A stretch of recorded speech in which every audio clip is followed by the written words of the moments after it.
मोटरसाइकिलों में और रिक्शाओं में और गाड़ियों में जो लोग आ रहे हैं उन्हें क्या इस बात का एहसास है कि कोरोना की जो चौथी लहर आई है उसमें रिकॉर्ड, जी हाँ, अब तक सबसे ज़्यादा यानी 28% रिकॉर्ड किया गया है कोरोना केसेस और पूरे मुल्क में कमी आई है। सिंध में कहते हैं जी कोई 12%, लेकिन कराची में रिकॉर्ड 28%। एक हफ्ते 3 दिन पहले ये सिर्फ 20% थे। अब हुकूमत ने बड़े बड़े इक़दाम तो किए हैं कि शादी घर जो खुल गए थे उन्हें बंद किया गया है, तफरीगाहें जो खुल गई थी उन्हें बंद किया गया है, ये जो खाने पीने के जो है होटल जो खुले थे वो बंद कर दिए गए हैं, शायद इंडोर डाइनिंग और तो मुकम्मल बंद है। और ये भी कहा जा रहा है कि 6 बजे तमाम कारोबारी मराकज़ बंद कर दिए जाएंगे। मैं देख रहा हूँ अभी भी ये कुछ तो बंद हुए हैं, कुछ अभी खुले हैं, ये भी शायद बंद करने जा रहे हों, लेकिन बहरहाल मास्क इन्होंने इंतज़ाम नहीं लगाया। और वो जो SOP है यानी मास्क लगाने वाली, फासले वाली, उसको तो हम फॉलो नहीं कर रहे। कहा यह जा रहा है कि अगर लोग वैक्सीन लगा लें तो शायद इससे बच सकते हैं और शायद 90% जिन लोगों जो वैक्सीनेट हो चुके हैं वो इससे महफूज भी हैं। अगर कोरोना हो गया कम से कम वेंटिलेटर नहीं जाएंगे। लेकिन जैसे मैंने आप देख रहे होंगे कि ये जो हुजूम ट्रैफिक का नज़र आ रहा है, इनमें जो मोटरसाइकिलों में, गाड़ियों में बाहर लोग आपको नज़र आ रहे हैं, इनमें अक्सरियत को देखकर आपको अंदाज़ा हो रहा होगा कि इन्हें इस बात का पास नहीं कि कोरोना की चौथी लहर कितनी ख़तरनाक है। 1, 2, 3, 4 मुश्किल से ही आपको 1 या 2 जो है नज़र आ रहे होंगे मास्क लगाए हुए।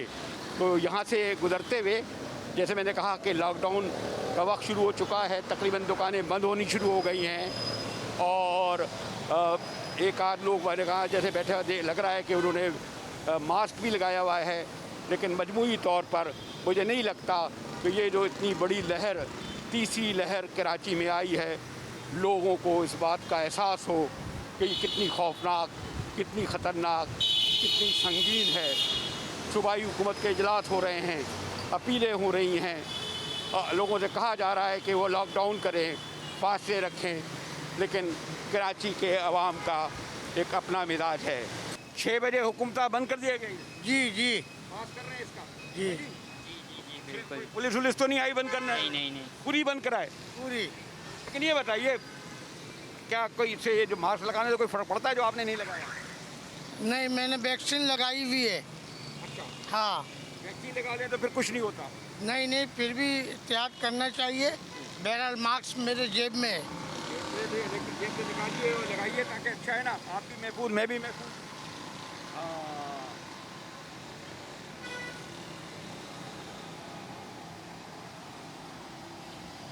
ये लीजिए, देखिए जी, अब मैं इनके पास खड़ा भी हो सकता हूँ कि इन्होंने मास्क लगा लिया।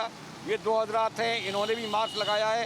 कहते यही हैं कि मास्क लगाने वाले आपस में बात करें तो कोरोना महफूज रहता है। वैक्सीन लगाने वाले जो हैं अगर एक दूसरे करीब आए तो कोई फ़र्क नहीं पड़ता। जिस तरीके से इन्होंने अमल किया आप लोग भी इस पर अमल करें।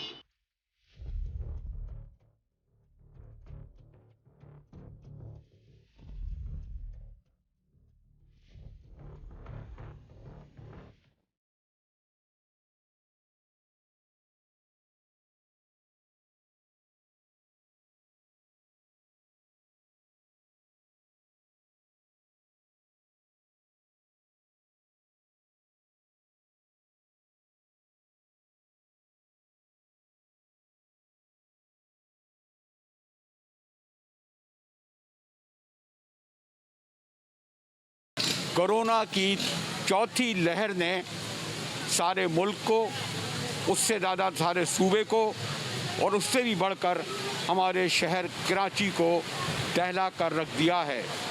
सिंध हुकूमत ने वो ये दावा किया है कि इसके रोकने के लिए उसने शादी हॉल बंद कर दिए हैं, रेस्टोरेंट में जो इंडोर और आउटडोर थी डाइनिंग वो बंद कर दी है, तफरीह मकामात पे आमद रफ्त बंद कर दी है। लेकिन आपको इल्म है कि सिर्फ 2 दिन पहले जब ये 20.4% के करीब था, सिर्फ 24 घंटे में अब ये 26% से बढ़ गया है। जी हाँ, 26% से। हुकूमत अपना काम कर रही है, बड़े बड़े अस्पताल कोशिश कर रहे हैं कि काम करें इसके लिए कि किसी तरह जो कोरोना से लोग मुतासर हैं उन्हें वैक्सीनेट करें, लेकिन बड़े बड़े अस्पतालों में कहा यह जा रहा है कि बेड ख़त्म होते जा रहे हैं उन लोगों के लिए जिन्हें वेंटिलेटर चाहिए। और इंडस अस्पताल कोरोना से एक तवील अरसे से लड़ रहा है। डॉक्टर बारी ख़ान साहब कोशिश कर रहे हैं कि वो अकोमोडेट करें, लेकिन मैंने कहा कि जिस बड़े पैमाने पर कोरोना से लोग मुतासर हो रहे हैं और फिर सेकंड स्टेज यानी वेंटिलेटर पे आ रहे हैं, उसका मुकाबला सिर्फ उस सूरत में किया जा सकता है कि लोग भी पासदारी करें, मास्क लगाएं, फासले रखें। लेकिन कैमरे की आपको आँख दिखाएगी कि लोग यानी आवाम इसके बावजूद कि तवातुर से हुकूमत अपील कर रही है, वज़ीर आला अपील कर रहे हैं कि वो इस सिलसिले में ताउन करें, लेकिन मजमूई तौर पर जो आवाम का मिजाज है उससे तो ऐसा नहीं लग रहा। आइए डॉक्टर साहब से मिलते हैं।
हमारे साथ हैं इंडस अस्पताल के जो जिन्हें कहते हैं कि जो फ्रंट लाइन पर इसके लिए लड़ रहे हैं, और गवर्नमेंट की जो कमेटी बनी है जो फॉलो कर रही है, मॉनिटर कर रही है।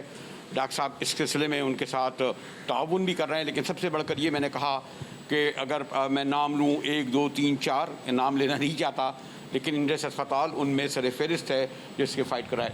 डॉक्टर साहब बड़ी अपीलें की, क्या अब हमारी कौम का मिजाज ये है, हमारे शहर का ये मिजाज है कि वो नहीं सुन रहे कि अब तो सिर्फ 2 दिन में 6% 26% बढ़ गए।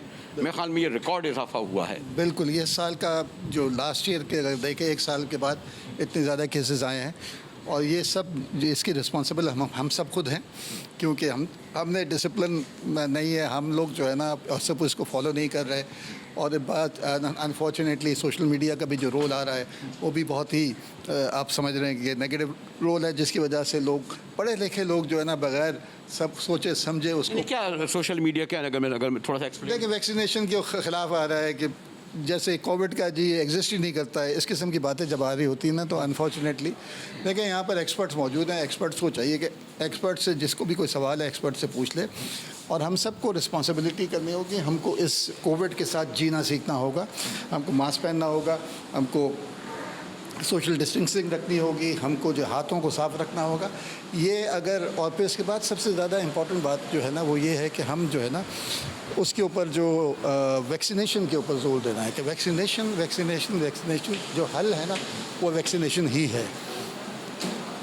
साहब मैं वैक्सीनेशन में बाद में आऊँगा, लेकिन पहले ये था कि हम जो सुन रहे थे कि कोई चाइना से गालिबन 1 करोड़ से ज़्यादा आ चुकी हैं, अमेरिका से आ चुकी हैं, और सेफ उस वक्त हम हो सकते हैं कि कम से कम हम 50% करें, 70%। 70% तो आइडियल है।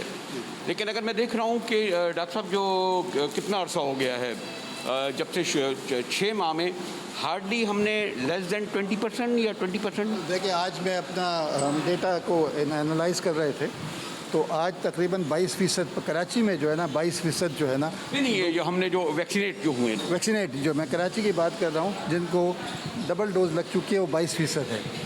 लेकिन कुछ सेक्टर्स कराची के ऐसे हैं, कुछ डिस्ट्रिक्ट ऐसे हैं जो कि 2-3% पे हैं।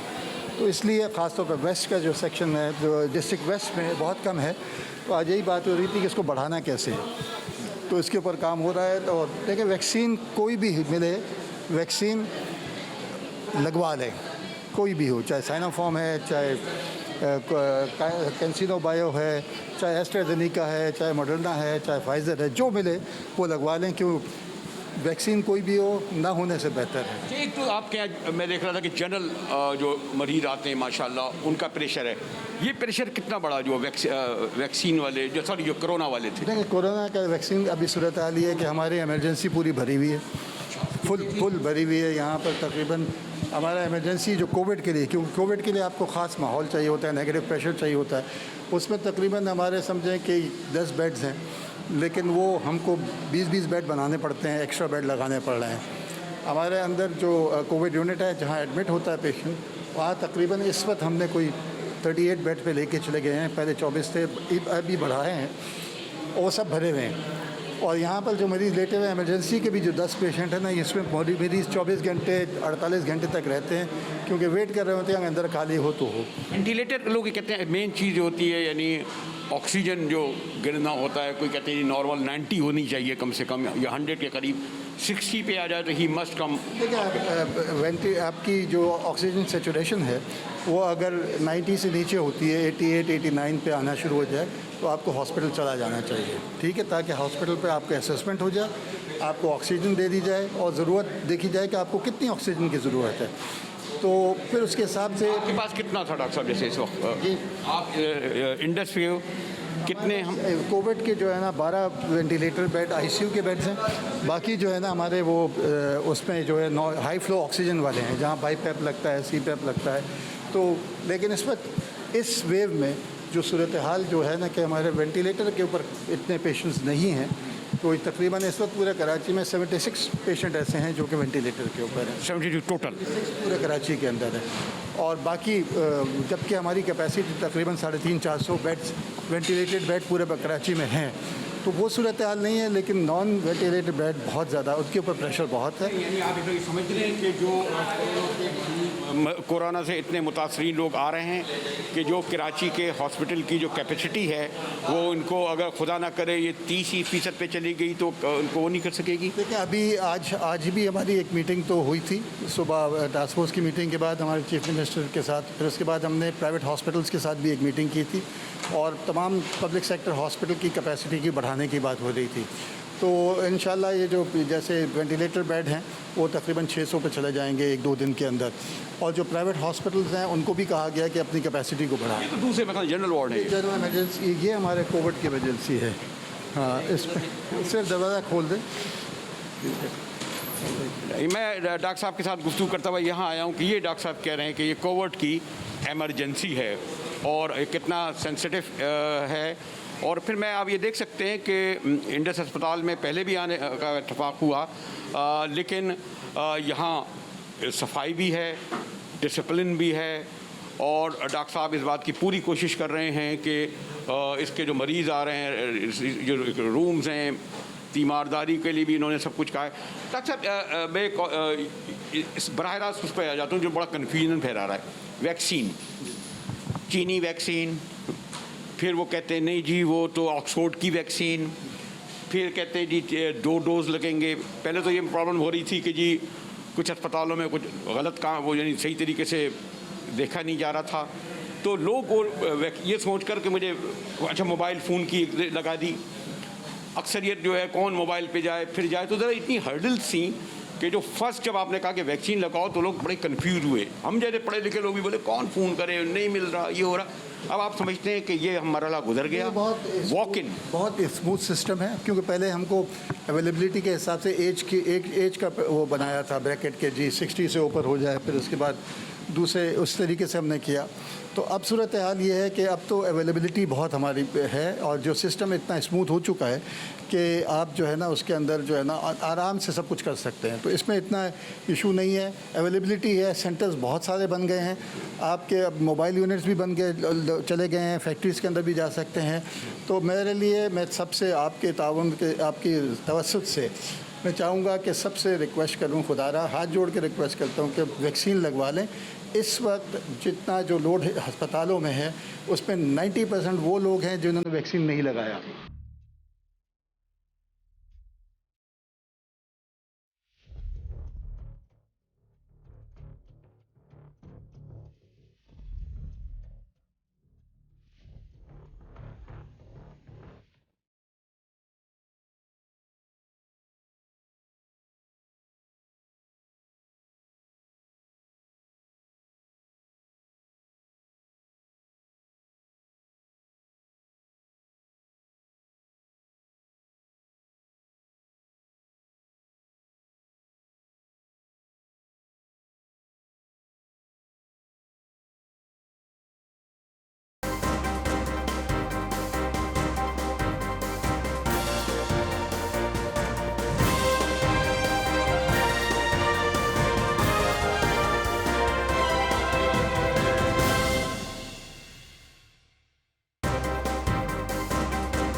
नब्बे फ़ीसद वो लोग कोरोना का शिकार हो रहे हैं, वो वेंटिलेटर पे जा रहे हैं, वो अस्पताल जा रहे हैं जिन्होंने वैक्सीन ही लगाई है। और जब डॉक्टर हम साहब हमारे ये कह रहे हैं और आपको इनका कितनी क्रेडिबिलिटी है, तो इसका मतलब ये कि ये कितनी बुनियादी बात कह रहे हैं और ये बात सुनने की भी है, समझने की भी है और आगे बढ़ाने की है। फिर वही डॉक्टर साहब 1 और 2 वैक्सीन का ज़रा क्लियर कर दें, कौन सी सिर्फ 1 काफ़ी है, कौन सी 2 का? देखिए आप जो कैंसिनो बायो की जो वैक्सीन है वो सिंगल डोज है, जो कैंसिनो बायो की जो चाइनीज़ वैक्सीन है वो सिंगल डोज है। उसके अलावा जॉनसन एंड जॉनसन की सिंगल डोज है। बाकी तमाम वैक्सीन की 2 डोजेज़ लगती हैं, पहली डोज फर्स्ट डोज, फिर उसके बाद 3 हफ्ते बाद या 4 हफ्ते बाद सेकंड डोज लग जाती है। तो क्यों पहला कुछ करती है फिर बूस्टर लगता है और इससे आपको प्रोटेक्शन मिल जाती है। अभी कितना अर्से तक प्रोटेक्शन मिलेगी ये लॉन्ग टर्म डेटा जब आएगा तो उससे अंदाज़ा होगा, लेकिन ये लगाने से आपको प्रोटेक्शन बहुत मिल जाती है। अब किसी की एफिकेसी 80% है, किसी की 85% है, लेकिन तमाम की तमाम वैक्सीन प्रोटेक्शन में इतनी ज़्यादा बेहतर हैं कि अबाउट 99% ये जो है ना आपको हॉस्पिटलाइजेशन से प्रिवेंट करती है अगर खुदा ना खास्ता आपको कोविड हो गया।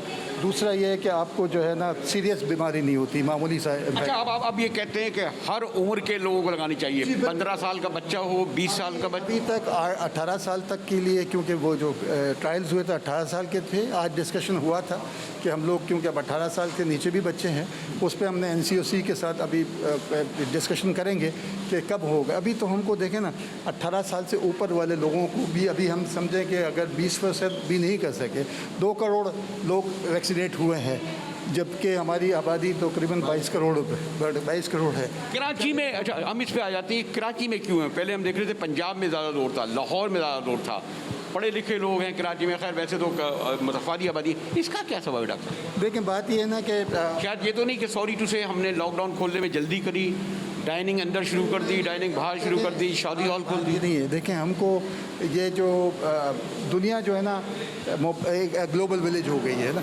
क्योंकि वेरिएंट जब आता है, ट्रैवल हो रहे हैं, लोग आ रहे हैं, जा रहे हैं, टेस्ट करा रहे हैं, कुछ जगहों से टेस्ट नहीं हो रहे हैं, इंक्यूबेशन पीरियड के अंदर आए, तो ये वेरिएंट रुकता नहीं है, ये फैलता रहता है। और इसीलिए जब तक पूरी दुनिया 70% वैक्सीनेट नहीं होगी तो ये कोविड का पेंडेमिक ख़त्म नहीं होगा। यानी पूरी दुनिया, खाली पाकिस्तान नहीं। देखिए जब तक भी, क्योंकि अगर किसी भी मुल्क में कोई है, पाकिस्तानी है या कोई भी कहीं से ट्रैवल करके आ रहा है और वो लेके आता रहेगा, तो आपको जब तक 70% लोग इसमें वैक्सीनेट नहीं होंगे तो आपकी अरे ये जो ख़ास तौर पे बहुत हम लोग जो कह रहे हैं इंडियन, ये व्हाट दिस इंडियन, देखिए ये म्यूटेशन जो होती है ना, ये वायरस जो होता है ना, वायरस एक हमारा ये डिपेंडेंट होता है किसी होस्ट के ऊपर, तो हम लोग उसके मेज़बान हैं। तो जब हमारे पास आता है उस पर, क्योंकि उससे वो अपनी खुराक हासिल करता है, अपने आप को, अपनी क्वालिटी को, अपनी कॉलोनी को बढ़ाता है, अपनी प्रोडक्शन बढ़ा देता है। तो जब ये करता है ना, तो इसलिए जब आप एक दफ़ा आया तो आपने अपने दुश्मन को पहचान लिया, तो आपने उसके ख़िलाफ़ डिफेंस कर दिया। अब दोबारा वो अपने आप को कैमोफ्लेज करके आता है, तो अपनी हैयत को तब्दील करता है, तो जिसको वेरिएंट कहते हैं। तो ये इंडियन वेरिएंट 3 जगह पे वेरिएशन आया, तो जिसकी वजह से इसको फिर इसकी ख़ास बात ये कि 1200% ज़्यादा तेज़ी से फैलता है। 1200% इंडियन, डॉक्टर साहब बता रहे थे कि तेज़ी से फैलता है जी। तो और इसके वो सिम्टम्स भी बहुत होते हैं, तो इस वजह से जब ये आया तो फिर इसने तेज़ी से फैलना शुरू किया। तो इसीलिए हमको एहतियात करना और एहतियात करना, यही हमारा सबसे इम्पोर्टेंट बात है। डॉक्टर साहब, एक मैंने कोई महीने भर पहले बल्कि मई में मैं दुबई का सफ़र करने गया और मैं नाम लेना नहीं अच्छा था एयरलाइन का, फिर मैंने डॉक्टर फैसल साहब को ये बताया अभी कि मैं जहाज़ में बैठा, तो मेरे लिए हैरतनाक बात थी कि कराची से तो मुसाफिर 150 थे, उस एयरलाइन में 450 लोग बैठे थे। बाद में पता चला मेजॉरिटी इंडियंस की थी, ट्रांजिट वो थे लास्ट मिनट। और आपको याद होगा कि पेशावर में जो एक उतरे थे उसमें 60 लोग वो थे जी। तो ये जो आप लोग अपनी कोशिशें कर रहे हैं, लेकिन अगर एविएशन है, अभी भी जहाज़ हमारे फुल जा रहे हैं, बिल्कुल वो कोई 40% 60% नहीं ख्याल जा रहा, यानी ये तेज़ी का सबब ये नहीं है वो जो आप कह रहे थे कि खासतौर पर बकरीद में लोग बड़ी तादाद में लोग आए। देखिए हम लोगों को कुछ स्ट्रेटेजिक डिसीजन लेने होने चाहिए, और जो कि कर भी रहे हैं कि आप डेटा के ऊपर भी करते हैं कि किस वक्त आपको खोलना है। देखें अब इकॉनमी भी चलनी है, ये भी एहतियातें भी बढ़नी है। असल में ये है ना कि हम सबको जो है ना ये समझना होगा कि अपने आप को हमको डिसिप्लिन करना ज़रूरी है, वो बड़ा इम्पोर्टेंट है।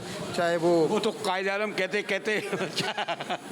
कि बेचारे हमारे जगह जगह लिखे होते हैं डिसिप्लिन, लेकिन डिसिप्लिन तो बस ठीक है, लेकिन हमको तो और आपको और हमारा काम ये है कि इसको गर्दान करते रहें कि भाई ना कभी इस कौम के अंदर इंशाल्लाह डिसिप्लिन आ जाएगा। तो वो ही है कि हमको ये 1 साल अगर हम गुजार लेना अच्छे तरीके से और वैक्सीनेट हो जाए तो इंशाल्लाह 1-2 साल के अंदर फिर एक 1-2 साल में नहीं, लेकिन 1-2 साल में इस वक्त हम जिस पोजीशन में, जो हमने लॉकडाउन किया है, जो तफरी शादियाँ, मैं तो एक मेरे जान पहचान वाले करेंगे जी। अगर ये जो जिस किस्म की अभी आज जो हुआ है, आज हमारा डिस्कशन हुआ था, फ्राइडे को हम दोबारा रिव्यू करेंगे, और अगर ये यूं ही बढ़ता चला गया तो कुछ सख्त फैसले और करने होंगे। यानी कर्फ्यू तक जाया जा सकता है जी, इससे टोटल लॉकडाउन की तरफ भी जा सकते हैं, बिल्कुल। यानी 26% इज ए डेंजरस लाइन, ये और मुल्कों के में इस तरह का जी डेफिनेटली हुआ है। तो आप इंडिया के तो आपने हाल देखा था, अल्लाह ताला वैसे हालात यहाँ ना पैदा करे, लेकिन यह है कि कोई बईद नहीं कि ऐसा हो सकता है। तो इसीलिए कोरोना के लड़ने के लिए हमारे पास रिसोर्स नहीं है, या आप समझते हैं कि लोगों में कॉन्शियसनेस नहीं है? यानी अगर वो वैक्सीनेट अब तक करा लेते हम लोग 40-50% तो शायद इतना ना बढ़ता, या आपके हॉस्पिटल जो हैं इतने रिसोर्स नहीं हैं आप वैक्सीन लगाने के मसले? बात यह है कि आप हमेशा ये कहा जा रहा होता है कि जी हम फ्रंट लाइन वर्कर्स हैं। मैं कहता हूँ हम फ्रंट लाइन वर्कर्स नहीं, फ्रंट लाइन पे हम लोग नहीं हैं, फ्रंट लाइन पे अवाम है, ठीक है ना। फ्रंट लाइन में अवाम है, और अगर अवाम मिसबिहेव करेगी, अगर डिसिप्लिन नहीं होगी, तो उसका लोड पड़ेगा जो लास्ट लाइन ऑफ डिफेंस जो है ना हेल्थ केयर वर्कर्स के ऊपर है। खुदा ना खास्ता ये लास्ट लाइन ऑफ डिफेंस अगर टूट गई तो फिर अलामाना लफीज़ होगा, क्योंकि इस वक्त भी सूरत हाल ये है कि हमारे हेल्थ केयर वर्कर्स अफेक्ट हो रहे हैं। क्योंकि बहुत ज़्यादा नर्सेज, पैरामेडिक्स, कोई तकरीबन 100-120 लोग हमारे यहाँ अभी इफेक्ट हुए हैं 1 महीने के अंदर। तो हमने कल बैठ के कोई स्ट्रेटजी चेंज की है कि किस तरीके से हम करें, ओपीडी को किस तरीके से करें। तो ये मसाइल तो हैं। अब कोविड के अलावा भी बाकी अमराज भी तो चल रहे हैं ना, हार्ट अटैक भी हो रहा है, लोगों को दूसरी बीमारियां भी हो रही हैं, तो उन चीज़ों के ऊपर भी काम करना है। मैंने कुछ लोगों को देखा कि हमारे यहाँ इधर बुखार हुआ नहीं, इधर छींकें आई नहीं, इधर दर्द नहीं हुआ, उसने कहा कोरोना और भागा भागा आपके पास पहुँच गया। तो ज़रा ये बता दें कि 2, 3, 4 चीज़ें ताकि मैं कन्वे कर सकूँ आपके लिए। अभी मैं जो है ना बड़ा इम्पॉर्टेंट एक चीज़ कह रहा हूँ, वो ये कह रहा हूँ कि इस डेल्टा वेरिएंट की वजह से अगर आपको बुखार हो और अगर सिर्फ बुखार भी हो, आपको सिर्फ गले में खराश हो रही हो, आपको शदीद सर दर्द कर रहा हो जो नहीं हो रहा हो, आप सबसे पहले अपना कोरोना टेस्ट करा लें। पैनाडोल खा लेते हैं हम तो, खा लें, लेकिन टेस्ट ज़रूर करा लें, क्योंकि बात ये होता है कि आप तो कितना 100, 101 100, 101 बुखार है, हाँ 24 घंटे के अंदर बुखार है, आपने पैनाडोल ली, नहीं सेटल हो रहा है, आपने फ़ौरन ये ज़रूर टेस्ट करा लें। देखें भाई, बात ये है, नेगेटिव आएगा ना तो आपको इत्मीनान हो जाएगा, क्योंकि अब आप किसी और के लिए ख़तरे में नहीं है, और अगर पॉजिटिव आ जाएगा तो आप बंद हो जाएंगे। क्योंकि वैक्सीनेशन से मैंने देखा है कि जो वैक्सीन करके मेरे कुछ दोस्त, करीबी दोस्त जिनको कोविड हुआ, बुखार हुआ, मैंने उसको कहा सबसे पहले टेस्ट करा लो। टेस्ट करा लिया, उसने पॉजिटिव आ गया। पॉजिटिव आ गया, दूसरे दिन तक बुखार सेटल हो गया। मैंने कहा अब 10 दिन कमरे के अंदर बंद रह जाओ, 10 दिन बाद निकल जाना। वैक्सीनेशन का फ़ायदा ये है कि अगर आपको कोरोना होगा भी तो माइल्ड, घर बैठ के माइल्ड करके आप सफ़र करो। आपने कहा 90% ये रेशो है। 90% जो है ना इस वक्त जो दाखिल हैं उसमें 90% ऐसे हैं जिनको वैक्सीन नहीं लगा हुआ, और वो सीरियस भी हैं। जो जैसे इंडस अस्पताल है, कोई प्रॉब्लम तो नहीं हो रही, लोग वॉक इन करके आए, कोरोना का कोई मरीज़ होगा तो कोई उनका डिफरेंट अलग इमरजेंसी में वही है, क्योंकि इसके लिए नेगेटिव प्रेशर ही होता है, वहीं पर वो एलिवेट होते हैं, बेड खाली होता है तो अंदर शिफ्ट हो जाते हैं, नहीं तो यहाँ पर मैनेज कर रहे होते हैं। एक अच्छी चीज़ ये हो गई है कि इस कोविड ने तमाम हॉस्पिटल्स को जोड़ दिया है। एक हमारा व्हाट्सएप ग्रुप चल रहा है जिसमें 24 घंटे चलता रहता है, 24 घंटे। पता है तमाम पब्लिक सेक्टर हॉस्पिटल भी हैं, प्राइवेट हॉस्पिटल भी हैं, हमें पता होता है कि कहाँ पर बेड खाली है, यहाँ लोड बढ़ गया, उसको एडमिशन की ज़रूरत है, यहाँ जगह नहीं है, आप उसमें डाल देते हैं, तो फिर यहाँ से अच्छा आप यहाँ JPMC शिफ्ट कर दें। आप 26% बता रहे हैं, इसमें मुतासिन है या आपके ख्याल में डेथ भी बढ़ रही है? डेथ उस रेशियो से नहीं बढ़ रही, वो अल्लाह का शुक्र है कि अभी हम 1.6% हमारी डेथ जो सिंध की है ओवरऑल। लेकिन जो वैक्सीन के हिसाब से मैं आपको एक बता दूं, देखें यहाँ पर जो वैक्सीन है, वैक्सीन जो है ना, हम लोग तो खुशकिस्मत लोग हैं कि वैक्सीन फ्री मिल रही है। मेरे अभी किसी दोस्त ने वहाँ से थाईलैंड से फ़ोन किया कि मैं कौन सी वैक्सीन लगा लूँ, ये लगा लूँ। कहते हैं यहाँ, मैंने कहा गवर्नमेंट नहीं लगा रही जो अवेलेबल, कहते हैं यहाँ ब्लैक में मिल रही है। तो हम तो सब इंतज़ामात, चाहे फेडरल गवर्नमेंट ने किया हुआ है, प्रोविंशियल गवर्नमेंट ने किए भी हैं, इंतज़ामात बहुत अच्छे हैं, और हमको इसके ऊपर, और इसी वजह से मैं समझता हूँ ये NCOC का मैकेनिज़्म है, जहाँ तमाम सूबे बैठ के मिल के एक फ़ैसले करते हैं, डेटा के ऊपर करते हैं। ये थोड़ा जो अल्लाह ताला का शुक्र है हमारे ऊपर, सबसे पहले तो अल्लाह की मेहरबानी है, क्योंकि बाकी जो हमारी हरकतें हैं ना, तो वो तो हमें कोशिश हम यही करते हैं कि फैलता रहे। अल्लाह हमें अक़ल दे, अल्लाह हमें अक़ल दे और हम इसको संभाल लें। तो बाकी ये कि इस मैकेनिज़्म के साथ एफ़र्ट सब लगा रहे हैं, कमी बेशी हो सकती है, लेकिन इसमें हम सबको एज एक अच्छी बात है। अभी वैसे मैं मुज़फ़्फ़राबाद से आ रहा हूँ, सुना है बहुत आ रहा था इधर कि हमने खूब नारे शारे सब वो कवर करके आया वापस। तो एक अच्छी बात यह है कि अब वो जो एक फेडरल गवर्नमेंट सिंध गवर्नमेंट का कन्फ्रंटेशन था, लॉकडाउन, तालीमी इदारे खोले जाएँ नहीं खोले जाएँ, अच्छा अब अभी आप क्या समझते हैं कि फौरी तौर पर तालीमी इदारे अभी नहीं खुलने चाहिए? अभी नहीं खुले, शादी हॉल नहीं खुलने चाहिए, तफरीगाहें नहीं खुलनी चाहिए, कितने लोगों का इज्तिमा नहीं होने चाहिए? देखें, बिल्कुल बड़ी सिंपल सी बात है कि ये थोड़ा सा हम निकाल लें, एक कंट्रोल में आ जाएं, वैक्सीनेट हो जाएं, फिर हम सब चीज़ें एंजॉय करेंगे इंशाल्लाह। अगली ईद बहुत अच्छे तरीके से गुजारेंगे इंशाल्लाह, लेकिन आज कुर्बानी देनी होगी। डॉक्टर साहब से मैंने कहा ना, बहुत मसरूफ़ थे, और एक अच्छी बात यह है कि ये प्रोविंशियल गवर्नमेंट के साथ मिलकर उसका पार्ट होते हुए और वहाँ जो इम्प्लीमेंटेशन होती है, आपको पता है ज़रा बड़े बड़े ऐवानों में इस तरीके से बीमारियाँ, इस तरीके से बातें नहीं जाती। वैसे मेरी डॉक्टर फैसल साहब तवातुर से गुफ्तगू करते रहें, और डॉक्टर साहब के जो इंडस के बारे में मैंने बहुत सुना था, और ये खाली कोरोना नहीं, इसके अलावा भी यहाँ कोई भी आएगा और उमूमन में मेरी रिवायत तो नहीं है, लेकिन ये इंडस अस्पताल आपकी वजह से चल रहा है। और आप लोग जो माशाल्लाह जो है ना, आजकल तो बर्गर ही कितने का होता है डॉक्टर साहब? बर्गर खाएं 3 की जगह 2 खा लें भाई। पिज़्ज़ा जो है ज़रूर मंगाएं, ज़रा लार्ज की जगह फिकता है जनाब।